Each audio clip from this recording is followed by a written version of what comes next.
High friends, welcome to all of you. आजचा आहे आपला डे 11चं लेक्चर्स आणि आता आपल्याला पाहायचे आहे 390च्या पुढचे क्वेश्चन्स. आपल्या सर्वांना माहीत आहे महावितरणची एक्झाम डेट आलेली आहे आणि अशातच तुम्हाला ही बॅच किती हेल्पफुल आहे हे तुम्हाला कळून चुकलं असेल. काळजी करू नका, याचे जेवढेही लेक्चर्स आहे हे सगळे लेक्चर्स तुम्हाला वेळेच्या आधी पूर्ण अवेलेबल्स होऊन जातील. ठीक आहे. तर आता इथे सगळ्यात पहिला क्वेश्चन्स आहे आपल्याकडे. पहा, in a moving coil instrument the damping torque is develop bye.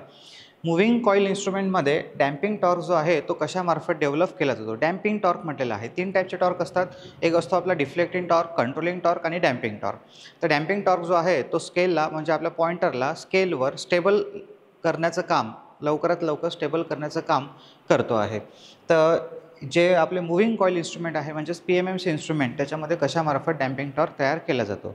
तर आपण आपल्या लेक्चर्समध्ये शिकलोच आहे की प्रत्येक मीटरमध्ये हा डॅम्पिंग टॉर्क कशामार्फत तयार केला असतो, हे सगळं डिटेलमध्ये काय काय डॅम्पिंग टॉर्कचे प्रकार आहे.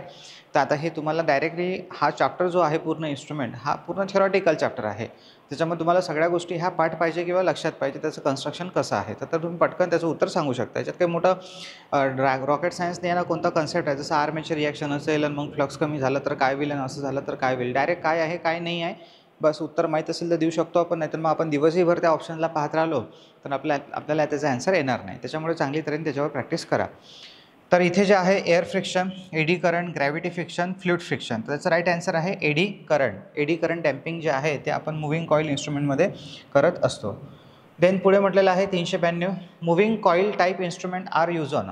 MC म्हणजेच मूव्हिंग कॉईल, त्याला MC म्हणा किंवा PMMC म्हणा एकच आहे.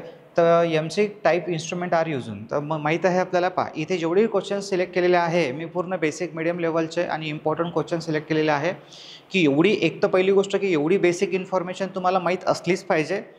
ओके. आणि पेपरमध्ये जर विचारण्याची शक्यता असेल तर याच क्वेश्चनची जास्त असेल तर त्याच्या हिशोबाने सुद्धा मी ते क्वेश्चन सिलेक्ट केले आहे.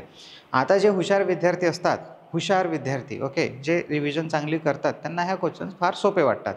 पण लक्षात ठेवा की बाकीचे सुद्धा विद्यार्थी आहे, सगळेच हुशार विद्यार्थ्याच्या सहाय्याने सुद्धा इथे क्वेश्चन सिलेक्ट केलेले आहे. गरीबसुद्धा म्हणजे जे मीडियम आणि गरीब विद्यार्थी आहेत त्यांच्यासाठी सुद्धा.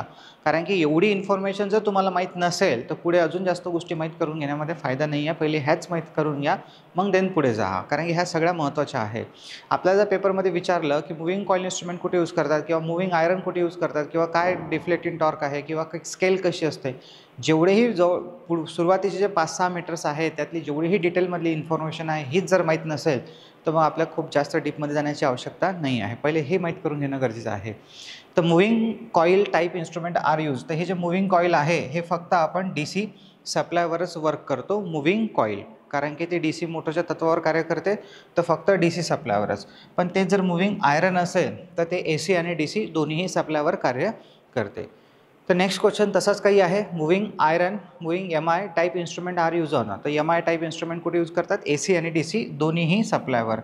का करू शकते का नाही हे कन्स्ट्रक्शन जेव्हा तुम्ही वर्किंग पाहाल असेल तेव्हा तुम्हाला कळलंच असेल. कारण की ते इथे मूव्हिंग आयरनमध्ये अट्रॅक्शन 2 प्रकार येतात, अट्रॅक्शन आणि रिपल्शन. तर अट्रॅक्शन आणि रिपल्शन हे दोन्ही सप्लायवर होऊ शकते, AC आणि DC. त्याच्यामुळे हे 2 मीटर जे आहे दोन्ही सप्लायवर कार्य करते.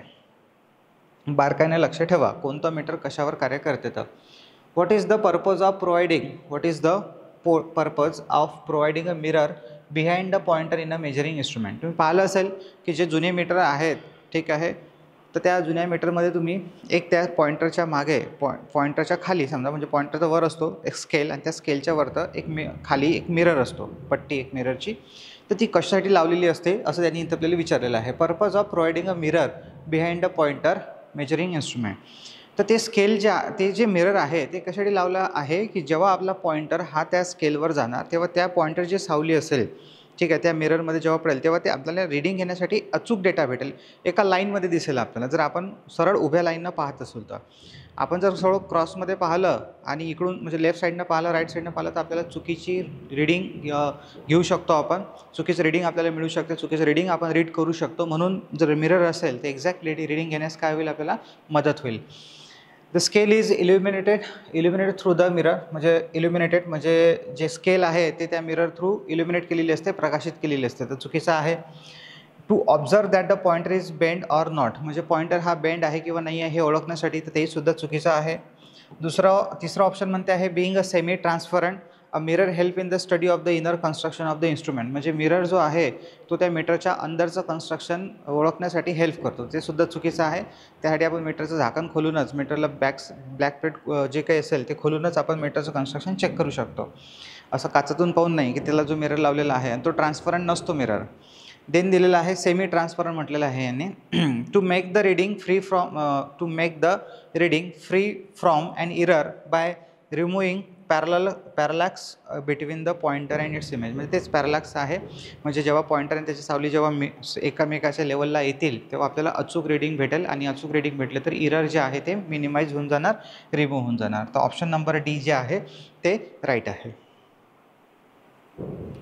पुढचा क्वेश्चन आहे in order to increase the range of the voltmeter. In order to increase the range of voltmeter, जर तुम्हाला व्होल्टमीटरची रेंज वाढवायची असेल, ठीक आहे, तर जे मीटरची कॉईल राहते त्याच्या सिरीजमध्ये तुम्हाला हाय रेजिस्टन्स ॲड करावा लागतो. व्होल्टमीटर म्हटलं तर लक्षात ठेवा सिरीजमध्ये हाय रेजिस्टन्स, आणि ॲमीटर जर म्हटलं तर पॅरललमध्ये लो रेजिस्टन्स. ह्या गोष्टी सगळ्या पाठांतराच्या आहे, लक्षात ठेवावं लागेल. त्याच्यामागे काय लॉजिक आहे ते सुद्धा माहीत आहे तुम्हाला, की व्होल्टमीटरमध्ये आपण मीटर कॉईलच्या सिरीजमध्ये हाय रेजिस्टन्स काय ॲड करतो, कारण की मीटर कॉईलची व्होल्टेज सहन करण्याची क्षमता फार कमी असते. जास्तीत जास्त व्होल्टेज जे आहे ते सुरुवातीला ड्रॉप झालं पाहिजे, प्रोपोर्शनॅलिटीजमध्ये आपण तो रेजिस्टन्स तिथं ॲड करतो. तर low resistance is connected in series चुकीचं आहे. हाय रेजिस्टन्स पाहिजे, लो रेजिस्टन्स म्हणताय ते बाकीचं वाचणारच नाही. इथे म्हणते option number C high resistance is connected in series, तर हे बरोबर आहे ऑप्शन नंबर सी. आणि डी म्हणते आहे high resistance is connected in पॅरललमध्ये नाही, सिरीजमध्ये पाहिजे हाय रेजिस्टन्स. तर दोन ऑप्शन होते, तर लो रेजिस्टन्सचे, दोन ऑप्शन होते हाय रेजिस्टन्सचे, ठीक आहे. तर लो रेजिस्टन्सचे तर कटले. सी ऑप्शन जे होतं हाय रेजिस्टन्सचं ते आपल्याला माहीत आहे की सिरीजमध्ये पाहिजे. पुढे म्हटलेलं आहे नेक्स्ट क्वेश्चनमध्ये, if the connection of EMI instrument use in a circuit are interchange then. If the connection of EMI instrument, म्हणजे जे EMI इन्स्ट्रुमेंट म्हणजे मुव्हिंग आयरन इन्स्ट्रुमेंट आपण यूज करत आहे त्याचे जर आपण कनेक्शन चेंज केले तर मेजरिंग इंटरचेंज केले तर काय होईल, तर काहीही होणार नाही. कारण की मुव्हिंग आयरन इन्स्ट्रुमेंट जे आहे, मुव्हिंग आयरन इन्स्ट्रुमेंट हे AC आणि DC दोन्हीही सप्लायवर कार्य करते, त्याच्यामुळे त्याचे वायर जर चेंज केले तर कोणताही फरक पडत नाही. ते रीडिंग तुम्हाला पॉझिटिव्ह दाखवेल आणि रीडिंग दाखवेल सुद्धा. तर it will not give a reading, चुकीचं आहे, ते रीडिंग दाखवते. Its reading will not change, आता its reading will not change हा आपल्याला एक बरोबर वाटत आहे. It will give a deflection in opposite direction, चुकीचं आहे. इट विल बर्न आउट, हे सुद्धा चुकीचं आहे, हे सुद्धा चुकीचं आहे. ऑप्शन नंबर बी राईट आहे. It's reading will not change, त्याचं जे रीडिंग आहे त्याच्यामध्ये कोणताही बदल होणार नाही. एक्झॅक्टली, ठीक आहे. देन पुढे आता हा डायरेक्ट क्वेश्चन आहे, sensitivity of voltmeter is express as. व्होल्टमीटरची सेन्सिटिव्हिटी चेक केलं जाते तर त्याचं युनिट कसं आहे हे डायरेक्टली तुम्हाला विचारलं गेलं आहे, तर तुम्ही ते युनिट लक्षात ठेवा. त्याच्या डीपमध्ये गेल्यापेक्षा तर व्होल्टमीटरची सेन्सिटिव्हिटीचं युनिट आहे ओहम पर व्होल्ट. ओहम पर व्होल्ट याने आपण त्याचं सेन्सिटिव्हिटी चेक करतो. देन पुढे 398 नंबरचा क्वेश्चन आहे, an electrodynamic meter can be use to measure. Electrodynamic meter म्हटलेलं आहे. पहा, पहिलं झालं होतं आपलं MC मीटर, मुव्हिंग कॉईल जे फक्त DCवर यूज केले जातात. त्यानंतर होतं मुव्हिंग आयरन जे AC आणि DC दोन्हीही सप्लायवर वर्क करतात. आणि तिसरं मीटर आहे आता electrodynamic meter can be use to measure. तर इलेक्ट्रोडायनॅमिक मीटर जे आहे हे सुद्धा AC आणि DC दोन्हीही सप्लायवर आपण वापरू शकतो. याच्यानंतर जे चौथं मीटर येईल इंडक्शनवालं, ते फक्त AC सप्लायवरच आपण यूज करू शकतो, फक्त AC इंडक्शन टाईप. आणि हे जे आहे हे आपण AC आणि DC दोन्हीही सप्लायवर यूज करू शकतो. तर इथं AC voltage, DC voltage, DC as well as AC, तर अगदी बरोबर आहे, DC as well as AC.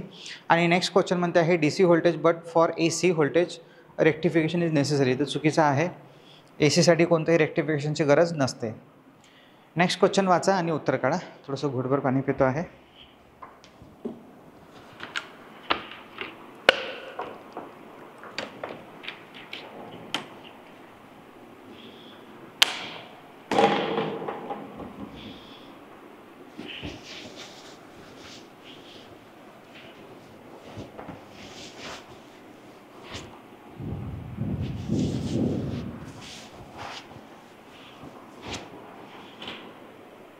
ठीक आहे, काय आलं उत्तर, multimeter consist of voltmeter, and ohm meter, voltmeter and ammeter, voltmeter, ammeter and ohm meter and none of the above, none of these.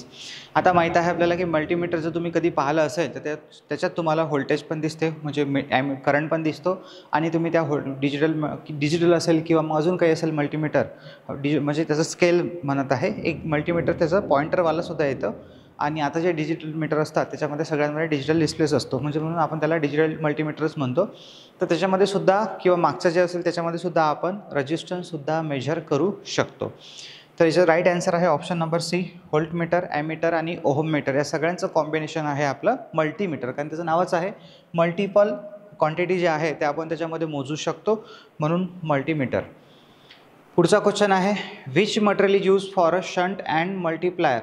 Which material is used for a shunt and multiplier to extend the range of the moving coil meters. Moving coil meters जे असतील, म्हणजे MC म्हणा किंवा MMC म्हणा, तर या मीटरची जेव्हा आपल्याला स्केल वाढवायची येते तेव्हा तुम्हाला माहिती आहे, आताच आपण डिस्कस केलं की जर व्होल्ट मीटर असेल त्याच्या सिरीजमध्ये आपण हाय रेजिस्टन्स ॲड करतो, आणि ॲमीटर जर असेल त्याच्या पॅरललमध्ये आपण लो रेजिस्टन्स ॲड करतो. तर जो रेजिस्टन्स आपण ॲड करतो आहे तो कोणत्या मटेरियलपासून बनलेला असतो हे इथं आपल्याला विचारलेलं आहे. आणि याचा आन्सर बेसिक इलेक्ट्रिसिटीच्या पहिल्या पोर्शनमध्ये सुद्धा तुम्हाला माहीत आहे की जे कॉन्स्टंटन आणि मॅग्नीन आहे या मटेरियलचा यूज आपण इन्स्ट्रुमेंटचे जे मल्टीप्लायर्स आहे शंट आणि सिरीज हे बनवण्यासाठी करतो. त्या आन्सरमध्ये दिसत आहे आपल्याला ऑप्शन नंबर सी, मॅग्नीन, जे ॲब्सोल्युटली राईट आहे. ठीक आहे. पुढे आता इथे तुम्हाला फॉर्म्युला विचारलेला आहे, the percentage error of an energy meter is. The percentage error, percentage म्हणजे जी इरर असते. सपोज समजा आता एक व्होल्टमीटर आहे, त्याच्यामध्ये तुम्ही काय केलेलं आहे की एनर्जी रजिस्टर्ड, म्हणजे तुम्हाला त्या मीटरमध्ये 100 व्होल्ट तुम्ही दिसत आहे त्या मीटरमध्ये. आता त्या मीटरमध्ये 100 व्होल्ट तुम्ही लिहिलं, हे झाली त्याची मेजर्ड व्हॅल्यू. पण ॲक्च्युअल जे व्होल्टेज आहे ते 100 आहेच नाही. ॲक्च्युअल जे व्होल्टेज आहे ते समजा 90 आहे, बरोबर. ॲक्च्युअल व्होल्टेज जे आहे ते 90 आहे. तर मग अशा केसमध्ये काय करतो आपण की पर्सेंटेज काढतो, की आता इरर झाला नाही, तर 100 मीटरमध्ये दिसत आहे पण ॲक्च्युअल आहे 90च, किंवा होऊ शकते 90पेक्षा जास्त दाखवेल, 110 दाखवेल. पण एक एक्झाम्पल सांगितलं मी तुम्हाला इथं, तर 100 मीटरमध्ये आहे दिसत आहे आणि ॲक्च्युअल हे 90च व्होल्ट आहे. तर याच्यामध्ये जी इरर आला, ओके, हा आपण मीटर इरर म्हणतो, आणि हा आपण काढतो आपण मग पर्सेंटेजमध्ये. तर पर्सेंटेजमध्ये काढायसाठी काय करावं लागतं आपल्याला की जे काही मेजर्ड व्हॅल्यू असेल मायनस ट्रू व्हॅल्यू जी ॲक्च्युअल असेल ती अपॉन ट्रू व्हॅल्यू, बस गुणेला 100. तर तुम्हाला जे इरर आहे ते पर्सेंटेजमध्ये भेटून जाणार. जसं पहिला फॉर्म्युला काय म्हणत आहे, रजिस्टर्ड एनर्जी रजिस्टर्ड, म्हणजे एनर्जी त्या मीटरमध्ये जी रजिस्टर झाली जी दिसत आहे ती, मायनस ट्रू एनर्जी म्हणजे जी खरं ॲक्च्युअल असेल, कारण मीटरमध्ये थोडंसं इरर आहे, चुकीचं दाखवत आहे रीडिंग, खाली आहे ट्रू एनर्जी. तर पहिलाच फॉर्म्युला बरोबर आहे, बाकीचे फॉर्म्युले चेक करण्याची काही आवश्यकता नाही आहे, बरोबर. हे इथं दिसतं तुम्हाला, खाली रजिस्टर्ड एनर्जी आहे, इथं ट्रू एनर्जी आहे, पण इथं रजिस्टर्ड आहे, इकडे ट्रू आहे, तर हे चुकीचे आहे. पहिलं जे ऑप्शन आहे, पहिलं फॉर्म्युला तो बरोबर आहे. तर हा सुद्धा एक युनिक क्वेश्चन याच्यामध्ये टाकला की तुम्हाला याचा आन्सरसुद्धा माहीत असायला पाहिजे, की जर बाय चान्स विचारलं की इररचा फॉर्म्युला काय आहे किंवा मग या मीटरमध्ये एवढी, आता पहा असं डोक्यामध्ये लक्षात ठेवा, डोक्यामध्ये एवढं नका फिक्स करू की फक्त तो फॉर्म्युलाच विचारेल किंवा सरनं बा या फॉर्म्युलासाठीच हा प्रश्न घेतला.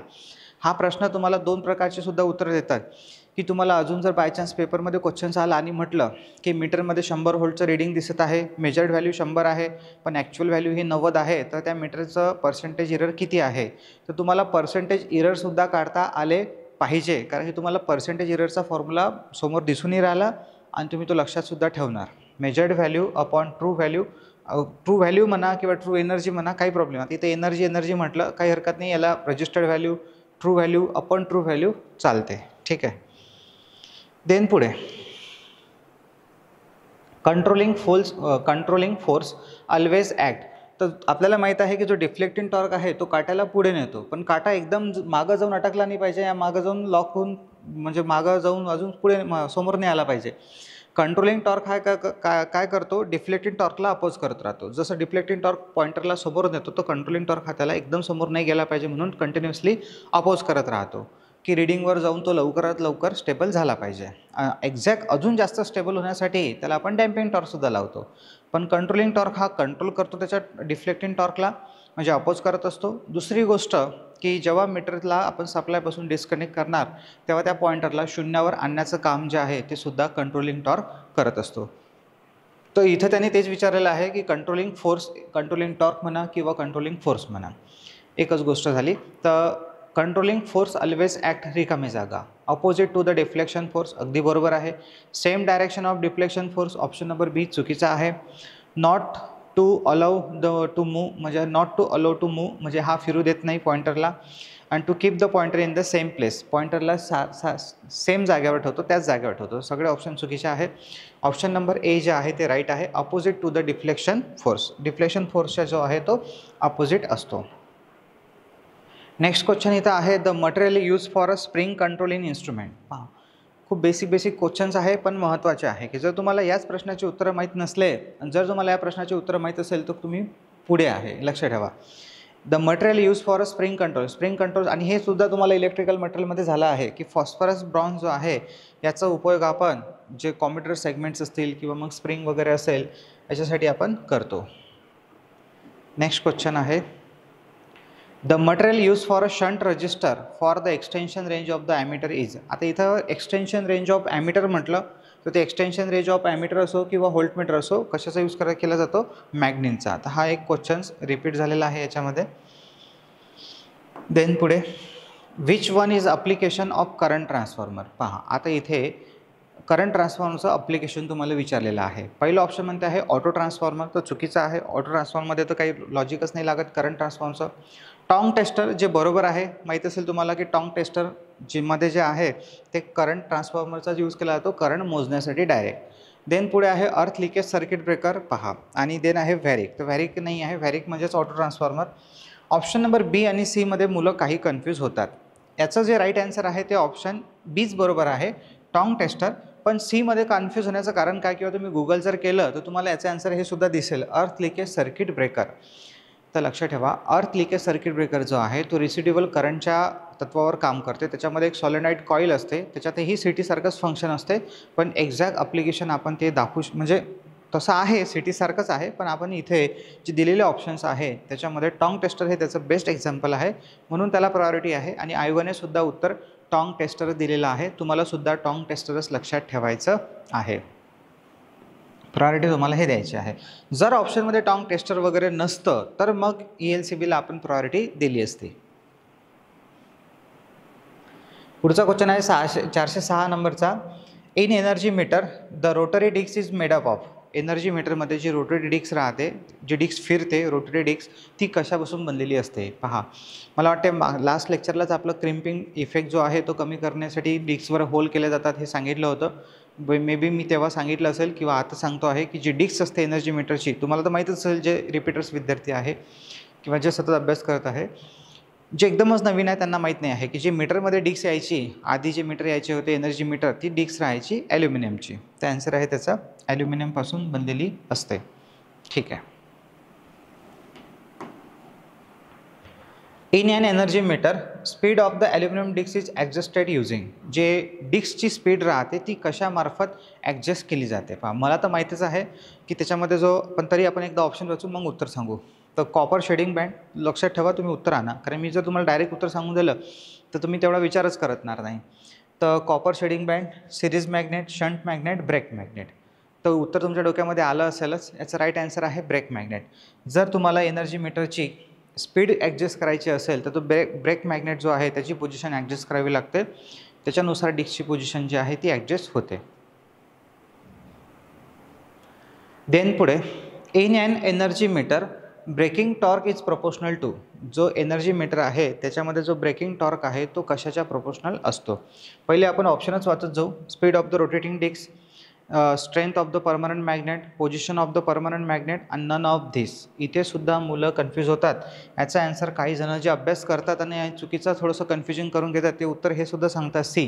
कारण आता हा क्वेश्चन पहा जो मागं आपण डिस्कस केलेला आहे हा वाला, की an energy meter speed of the aluminium disc is adjusted. जी डिस्कची स्पीड आहे ती कशामार्फत ॲडजस्ट करतात, तर ब्रेक मॅग्नेटच्या थ्रू ॲडजस्ट करतात. मी पण सांगितलं तुम्हाला की त्याच्या पोझिशनवरून आपण डिस्कची जी स्पीड आहे ती ॲडजस्ट करतो. पण इथं ते नाही विचारलेलं आहे, इथं म्हटलेलं आहे ब्रेकिंग टॉर्क, म्हणजे मोटर जे स्पीड आहे त्याला कंट्रोल करण्यासाठीच एक प्रकारे हा ब्रेकिंग टॉर्क आहे.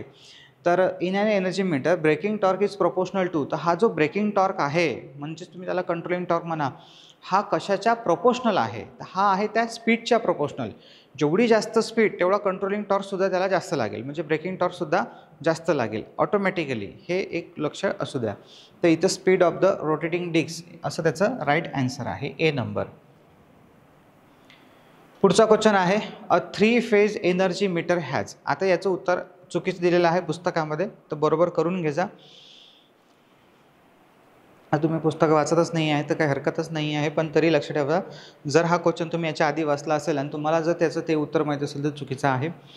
अ 3 फेज एनर्जी मीटर हॅज, मला वाटतं हा क्वेश्चन्स बहुतेक के मेहतामधला असेल. ठीक आहे, तर 3 मीटर काय असतं त्याच्यामध्ये 3 फेज एनर्जी मीटरमध्ये. तर 3 फेज एनर्जी मीटरमध्ये 3 प्रेशर कॉईल आणि 3 करंट कॉईल असतात, बस. हे त्याचं एक सिम्पल ॲन्सर आहे. आता इथं सगळ्यांमध्ये तुम्हाला 2 2 2 2 दिसत आहे, म्हणून जास्त विचार करण्याची गरजच नाही आहे. Option number A, 3 pressure coils 3 current coils are connected in separate phases and neutral. तर हे त्याचं राईट ॲन्सर बरोबर आहे. ठीक आहे, पुढे. In power transformer the winding nearer the winding nearer to the iron core. Iron कोरच्या जवळ कोणती वाइंडिंग बसवतात?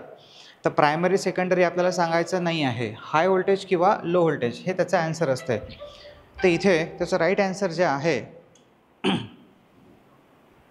पॉवर ट्रान्सफॉर्मरमध्ये जी कोअरच्या जवळ आपण वाइंडिंग बसवतो असतो ती नेहमी लो व्होल्टेज वाइंडिंग असते. ऑप्शन नंबर ए जे आहे त्याचं राईट ॲन्सर आहे.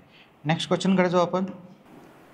A good transformer oil should be free from. एक चांगलं ऑइल जे आहे ते कशापासून फ्री असते, त्याच्यामध्ये काय काय कंटेंट नसतात. तर पहिलं ऑप्शन आहे तर सल्फर, दुसरं ऑप्शन आहे अल्कली, तिसरं ऑप्शन आहे मॉइश्चर्स आणि चौथं ऑप्शन आहे ऑल ऑफ द अबव. तर पहा, खूप सारे मुलं जे आहे त्याचे आन्सर्स मॉइश्चर्स मारतात, कारण त्याच्या डोक्यामध्ये तेच राहते की जे ऑइल आहे त्याच्यामध्ये मॉइश्चर्स गेलं नाही पाहिजे, म्हणूनच आपण त्याला ब्रिदर जो आहे तो लावतो आणि त्याच्यामध्ये सिलिका जेल भरतो.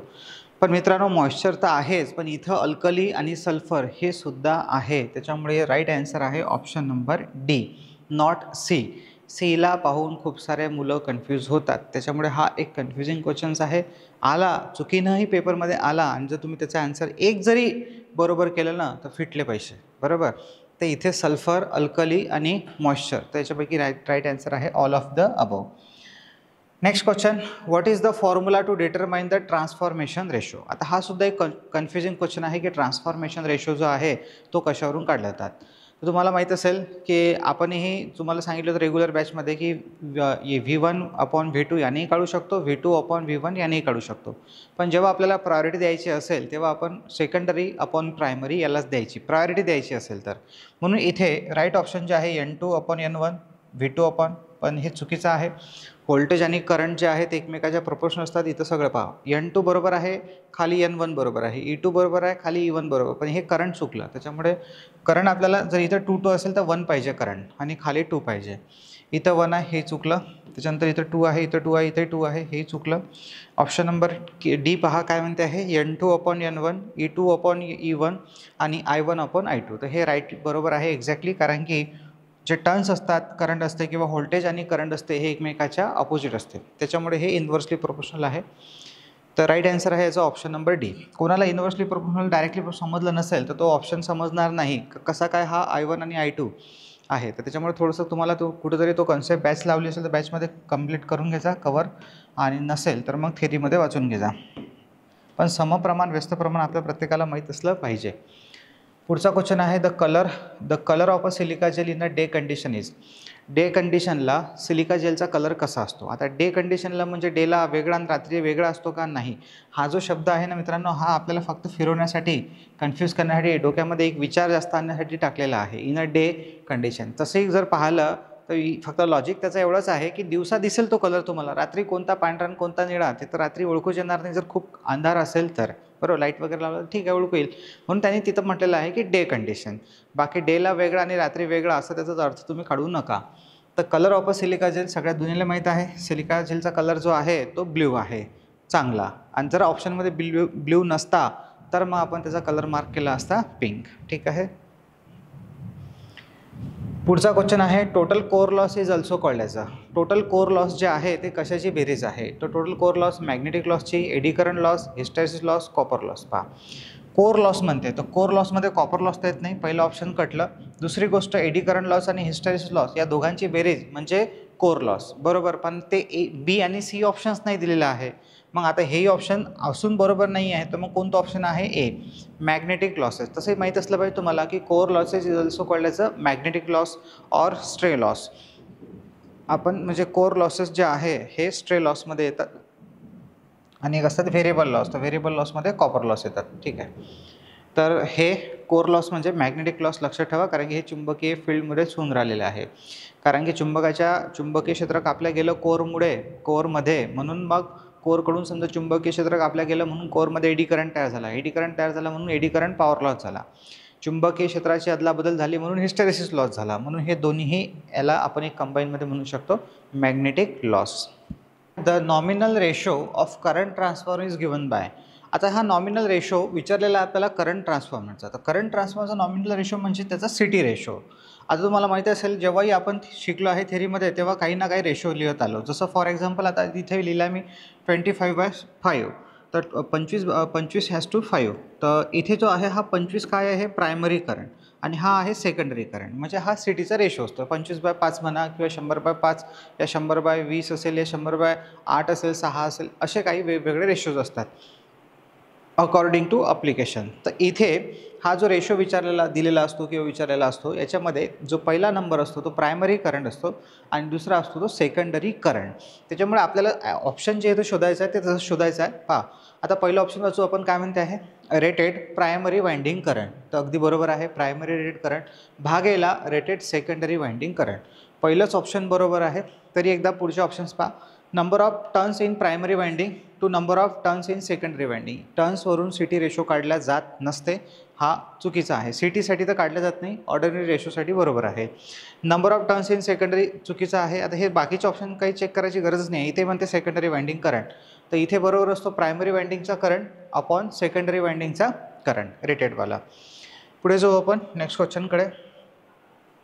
The illumination at the surface due to a source of light placed at a distance d from the surface vary. म्हणजे पहा, जे इल्युमिनेशन असते, जो लाईट असतो, आता लाईटच्या बाबतीत तुम्हाला 2-3 गोष्टी सांगतो, लक्ष ठेवा. हा जो लाईट असतो, या लाईटच्या मधून जे प्रकाश निघतो त्याला आपण लुमिनस फ्लक्स म्हणतो. हे झालं लुमिनस फ्लक्स जे आपण फाय अक्षरांत दाखवतो, आणि हे लुमेनमध्ये मोजले जाते.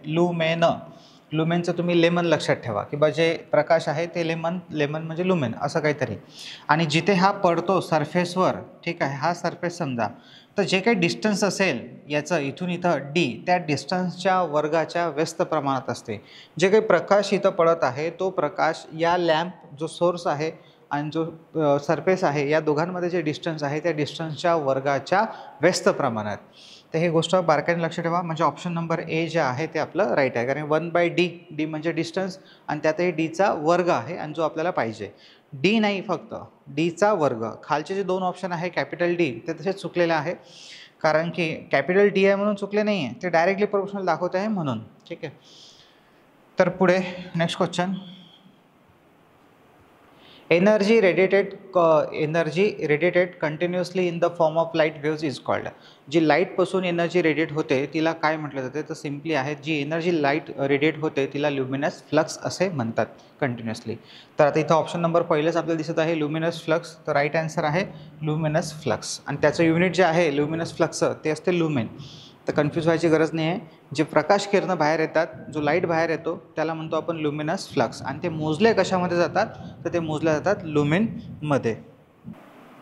The illumination at the point of surface is the luminous flux per unit area of the surface and its unit is. पहा, क्वेश्चन्स काय म्हटलेलं आहे? Illumination at the point of surface, म्हणजे एक सरफेस आहे त्याच्यावर इल्युमिनेशन म्हणजे प्रकाश पडत आहे. आता जो काही प्रकाश पडत आहे तो असा आहे luminous flux per unit area. म्हणजे जे काही फ्लक्स असतात लुमिनस फ्लक्स फाय, आणि पर युनिट एरिया म्हणजे एरिया झाला आपला ए. आता हा जर तुम्ही फॉर्म्युला पाहिला तर हा फॉर्म्युला आहे इल्युमिनेशनचा. तर इथे तुम्हाला त्यांनी याचं युनिट विचारलेलं आहे की इल्युमिनेशन म्हणा किंवा इल्युमिनस म्हणा, त्याचं युनिट तुम्हाला विचारलेलं आहे. It's unit is.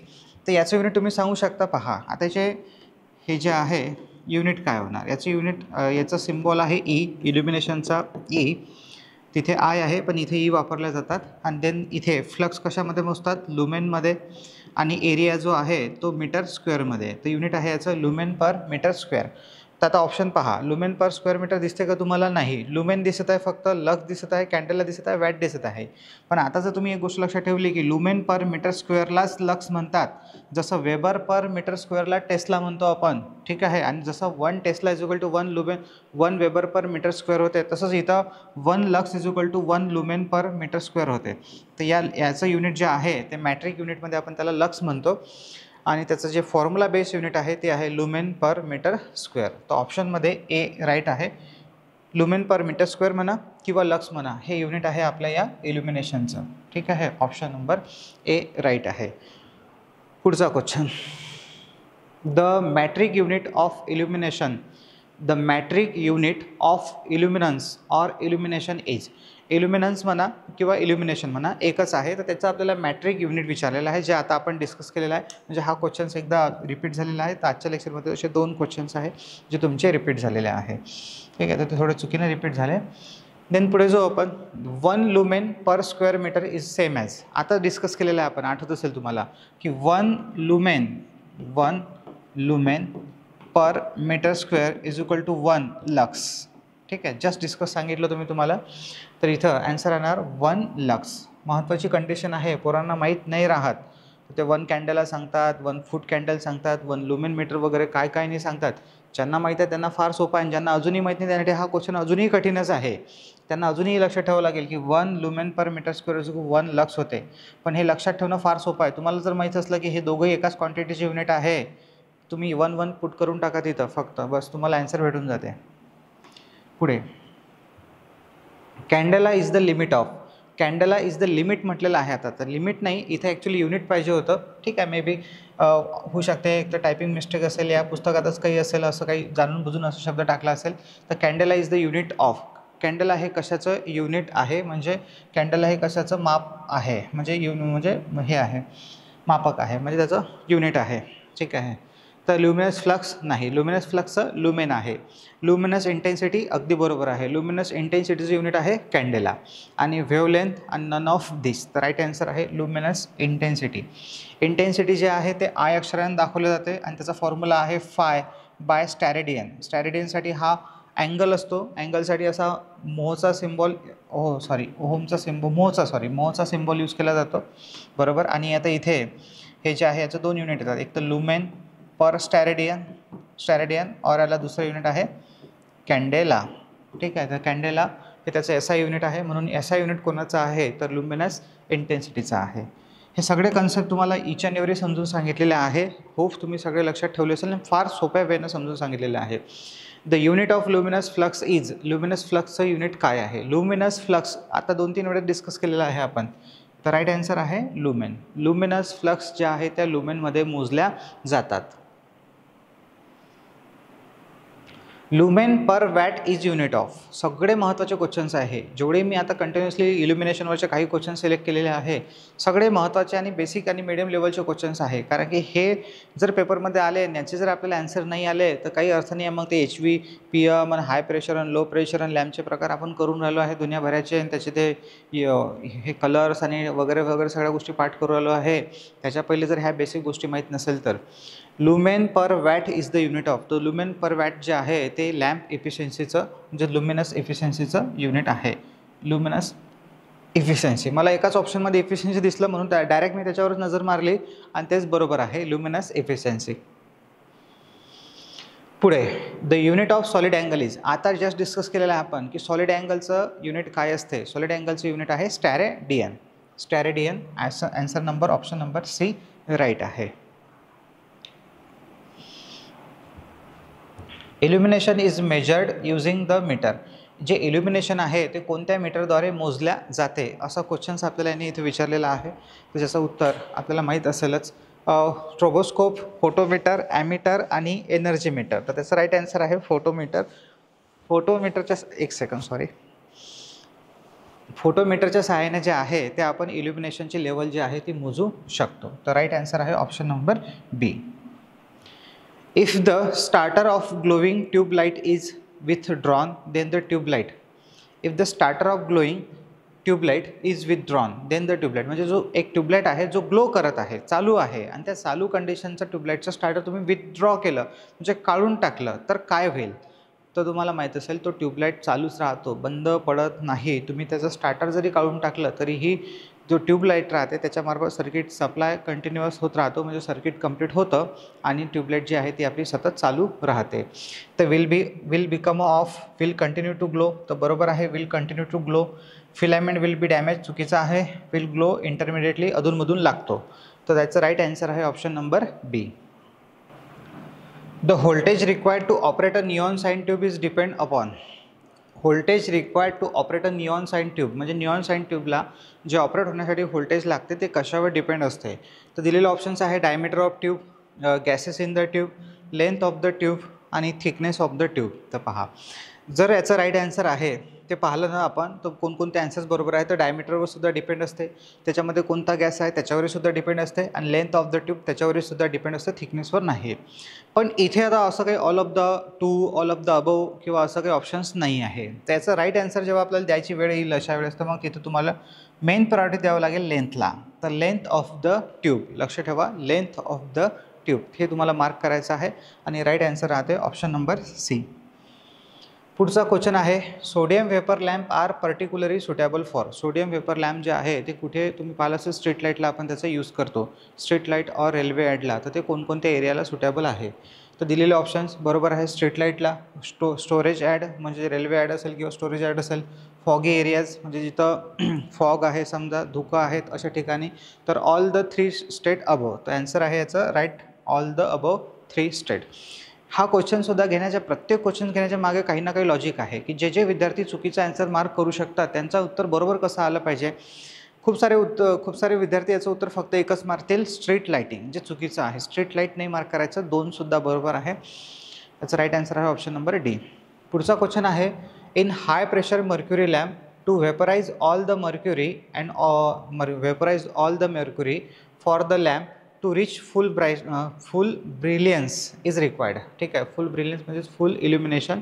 तर किती वेळ लागतो असं त्यांनी इथे विचारलेलं आहे हाय प्रेशर मर्क्युरी वेपर लॅम्पला. तर माहिती आहे आपल्याला 4 ते 5 मिनटं ॲव्हरेज जे आहे ते 4 ते 5 मिनटं लागतात तर त्याला फुल इल्युमिनेट व्हायला. तर इथं ऑप्शन पहिलं म्हणते 2 to 4 minutes, 4 to 6 minutes, 6 to 8 minutes आणि 8 to 10 मिनिट्स. फार क्लोज ऑप्शन आहे, आणि जे पुस्तकांमध्ये ऑप्शन असते 4 ते 5 तर ते असं नाही आहे. तर इथे 4 ते 5च्या जवळचं ऑप्शन आहे बी, 4 ते 6 मिनिट. आणि पुस्तकांमध्ये सुद्धा हेच आन्सर बरोबर दिलेलं आहे, आयोगाने सुद्धा हेच दिलेलं आहे 4 ते 6 मिनिट. पण थेरीमध्ये हा थोडा नंबर चेंज होऊन जातो. देन पुढचा क्वेश्चन आहे, HPMV लॅम्प गिव्ज. HV हाय प्रेशर मर्क्युरी वेपर लॅम्प असं त्याचं फुल फॉर्म आहे. तर हाय प्रेशर मर्क्युरी वेपर लॅम्प जो आहे तो पर वॅटला किती ल्युमेन प्रोड्यूस करतो. तर त्याचं सरासरी असतं तसे तर वेगवेगळे लॅम्प्स असतात त्याच्यामध्ये. बायोनट कॅप टाईप आहे, म्हणजे MB, MAB वगैरे असे त्याचे. तर इथे त्याचं जर आपल्याला एका याच्यामध्ये आन्सर द्यायचं असेल ॲव्हरेज, तर तो द्यायचा आहे तुम्हाला 50 lumen per watt. High pressure mercury vapour लॅम्पचं जे हे आहे इफिशियन्सी ती आहे 50 लुमेन पर वॅट. ठीक आहे, तर इथे जे आहे हे आपले टोटल 430 क्वेश्चन संपलेले आहे. याच्या पुढचे मागच्या लेक्चरमध्ये आपण 390 पाहिले होते, आता आपण पाहिलेले आहे 391 ते 430पर्यंतचे. नेक्स्ट बाकीचे जे क्वेश्चन्स आहेत ते आपण नेक्स्ट लेक्चरला. मी तुम्हाला नेहमी सांगितलेलं आहे की 40 क्वेश्चन जरी आपण सरासरी पाहिले प्रत्येक लेक्चरला, तरी आपण 30 लेक्चर्समध्ये 1200 क्वेश्चन्स आरामात कंप्लीट करू शकतो. ठीक आहे, आणि हे 1200 क्वेश्चन म्हणजे फक्त 1200 क्वेश्चन्स नाही आहे, हे 1200 मिस्टेक्स आहेत आपल्या, ज्या आपण इम्प्रूव्हमेंट करत आहे. ठीक आहे, सो इथे थांबू आपण, बाकीचं नेक्स्ट लेक्चरला भेटू. Bye bye.